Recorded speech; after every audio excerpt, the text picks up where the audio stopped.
Hür Dava Partisi Bozova İlçe Başkanlığı ikinci olan kongremize hoş geldiniz, şeref verdiniz. Euzubillahimineşşeytanirracim. Bismillahirrahmanirrahim. لقد صدق الله الرسول الرؤيا بالحق لتدخلن المسجد الحرام وعد الله الذين آمنوا وعملوا الصالحات منهم مغفرة. Tarafımıza verilen bu sorumluluğu en güzel bir şekilde yerine getirilmesi gerektiğini biliyorduk. Yükümüzün ve sorumluluğumuzun ağırlığının farkındaydık. Rabbimizden bizleri mahcup etmemesi ve ayaklarımızı hak yolda sabit tutması için duamızı yaparak yola çıktık. Yaklaşık 5 yıla yakın bir süre yaptığımız bu görevden partimizi Bozova ilçemizde temenni ederim ki olması gereken yere taşıyabilmişizdir. Bu süre zarfında il başkanlığımızla koordineli bir şekilde çalışmaya azami derecede dikkat ettik. Bu görev bir ekip işidir. Bütün arkadaşlarımdan bugüne kadar vermiş oldukları desteklerden dolayı teşekkürlerimi sunuyorum. Faaliyet raporunun okunması ve ibrazı içinde faaliyetin okunması için Muhittin Bağmancı Bey'i davet ediyoruz. İlçe teşkilatımız 07 Haziran seçimlerinde sonra hükümetin kurulanmaması ve ülkede tekrar seçim yapılması ihtiyacına binaen parti genel merkezimizin halkımızın menfaatlerini önceleyerek almış olduğu 1 Kasım seçimlerine katılma ve seçimlerde sandığa giderek oylarını kullanma hususunda tabanını serbest bırakma ve kararını sağlamış bölümlerin bu doğrultuda yönlendirilmiştir. Mali raporun okunması için Abuzer Özaydın kardeşimizi kürsüye davet ediyoruz.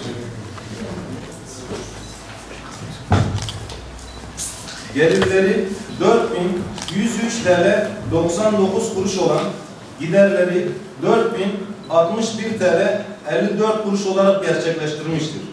Giderlerimizin 3.90 TL'si kasa devri, 600 TL'si bağışlardan, 3.500 TL'si ise aidat gelirlerden elde edilmiştir.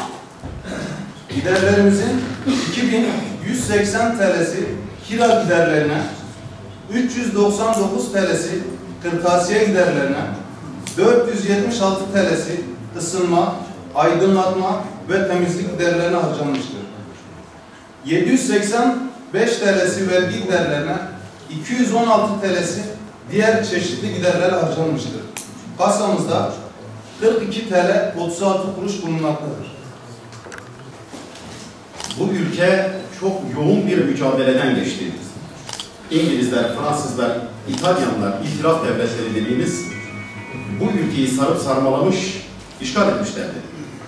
Müslüman halk ve millet bir kurtuluş mücadelesi ortaya koydu. Kendi namusuna, dinine, değerlerine, milletine, memleketine sahip çıktı. Şehit olanları, bu gaye doğrultusunda bütün şehitleri rahmetle ve minnetle yad ediyoruz.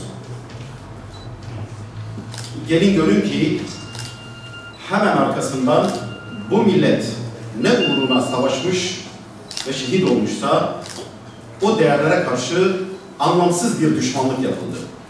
Çok anlamsız bir düşmanlık yapıldı. Maalesef cumhuriyet, cumhur demek, çoğunluk demek, halkın bütünü demek. Halkın bütününün içinde bulunduğu durum dikkate alınmadı. Bir azınlığın, küçük bir grubun kendi isteği göz önünde bulundurularak yeni bir sistem inşa edilmeye çalışıldı ve o zamandan bu yana 94 yıldan beridir iki yakamız bir araya gelmiş. Niye böyle oldu? Evet, merak ediyoruz gerçekten. Bu milletin sarıklıları, sakallıları, çarşafları cephelere giderken tekbirlerle, salavatlarla, komutanlarının emrinde ölün dedikleri zaman ölürken sonrasında niye bu insanların sakalına, sarığına, çarşafına camisine düşmanlık yapıldı. Bu anlamsız düşmanlığın sebebi neydi? Anlamak istiyoruz. İtalyanlar gelseydi ne yapacaklardı? İngilizler bu memlekete hakim olsaydı ne yapacaklardı? Fransızlar bu memleketi işgal etselerdi ne yapacaklardı? Emin olun cesaret edemezler. Cesaret edemezler.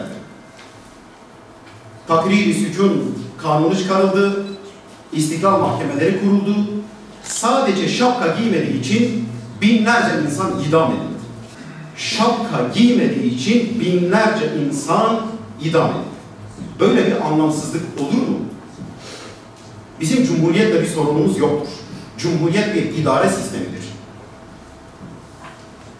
Demokratik cumhuriyetler olur, sosyalist cumhuriyetler olur, İslam cumhuriyetleri olur. Asıl olan adalettir. Adil bir sistemdir. Adil bir nizamdır. Hüdapar olarak bizim cumhuriyetle kesinlikle bir sorunumuz yoktur. Bizim sorunumuz cumhuriyeti, azınlığın cumhuriyeti, bir avuç elit azınlığın cumhuriyeti haline getirerek bu halkın değerleriyle kavga edilmesi, bu halkın dinine, imanına, inancına, geleneğine, göreneğine, tarihine düşman hale getirilmesidir.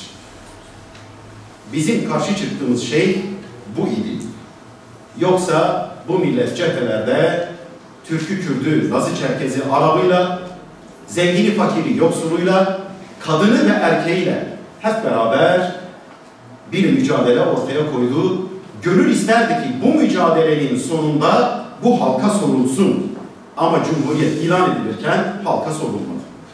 Hiç sorulmadı.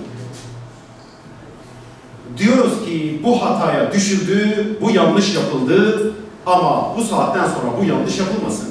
Peki bu yanlış devam ediyor mu? Evet, maalesef devam ediyor. Nereden anlıyoruz? Çünkü bu halka bir sistem dayatıldı. Dayatılan sistem, üzülerek belirtiyorum, halka huzur getirmedi.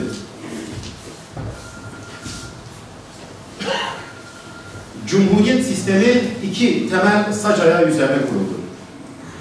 Birincisi laikçilik, ikincisi Türkçülük. Laikçilik ismi altında bir tanım yapılmadığı hala anayasada var. Sorun devam ediyor derken bunu kastediyorum. Anayasada hala laiklik var, anayasada hala Türkçülük var. İşte bunlar gerekçe gösterilerek sistem halkına düşmanlık yaptı. Laikçiliğin tanımı yapılmadığı için herkes elini gücü geçirdiğinde bu laikliği farklı tanımladı. Kimi laikliğe aykırı olduğu için milletin sakalını dert etti, onu cezaevlerine attı, kimi sarığını. Kimi şimdilerde olduğu gibi müftülere nikah yetkisi veriliyor. Aha, laiklik. Bu nasıl bir şeydir? Anlamak istiyoruz. Bazen de partiler bunlar nasibini aldı. Laikliğe aykırı eylemlerin odağı olmak suçundan Türkiye bir partiler mezarlığına dönüştürüldü. İşte başta merhum Erbakan'ın partisi, Refah Partisi, Milli Selamet, Milli Nizam Partileri geleneğinden gelmek suretiyle birçok parti kapatıldı. Ya bu nasıl bir şeydir ki milletin sakalıyla, milletin sarığıyla, çarşafıyla, başörtüsüyle, dini nikahıyla, partisiyle o kadar uğraşıyor. Bu nasıl bir şey? Buna bir tanım getirin. Gelen adam kafasına göre yorumluyor. Kimi sakalı aykırı bu diyor, kimi başörtüsüne aykırı bu diyor, kimi dini nikahı laikliğe aykırı bu diyor, kimi de bir parti, sen arkadaş yok, hayır laikliğe aykırısın. Şimdi biz buradan çağrı yapıyoruz sizin vasıtanızla. Diyoruz ki laikliğe bir tanım yapalım.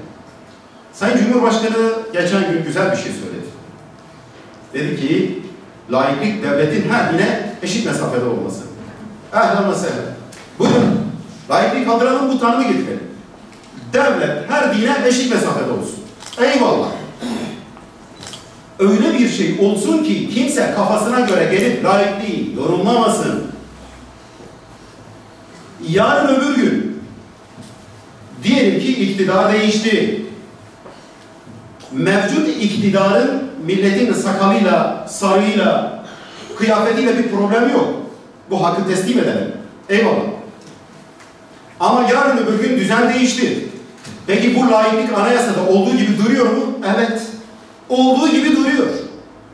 Yarın öbür gün yine milletin sakalından rahatsız olan, milletin sarığından gıcık kapan, milletin dini nikahından zaten rahatsızlıklarını belirtiyorlar. Bunlar yetkiyi ele geçirdikleri zaman tekrar bu şekilde olmayacağına dair bir garantimiz olur mu? Olmaz. Sorun onun için devam ediyor dedi. Gelin bu layıklığı çıkaralım.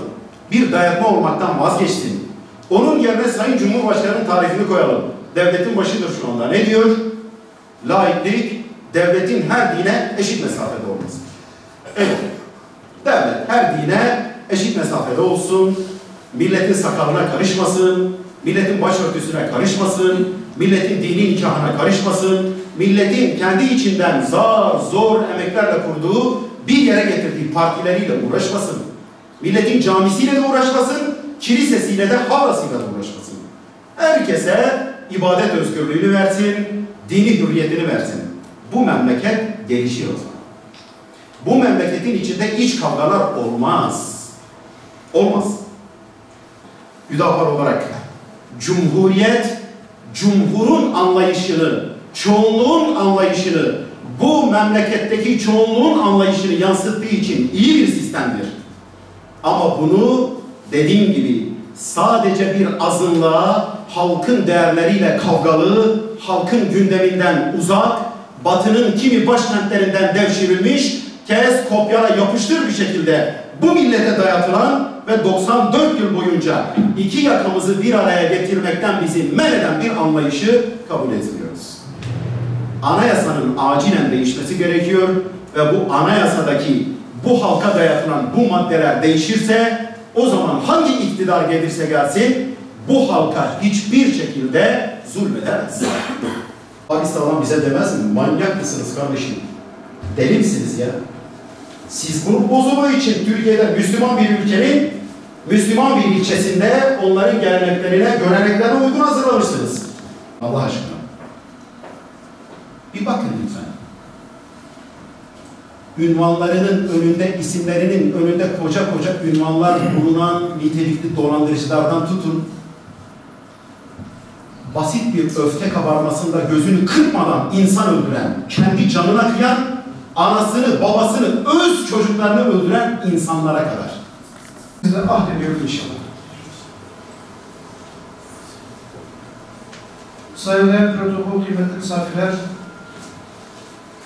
Bozova ilçesi 2. olan kongresi tarafımıza bir teklif geldi.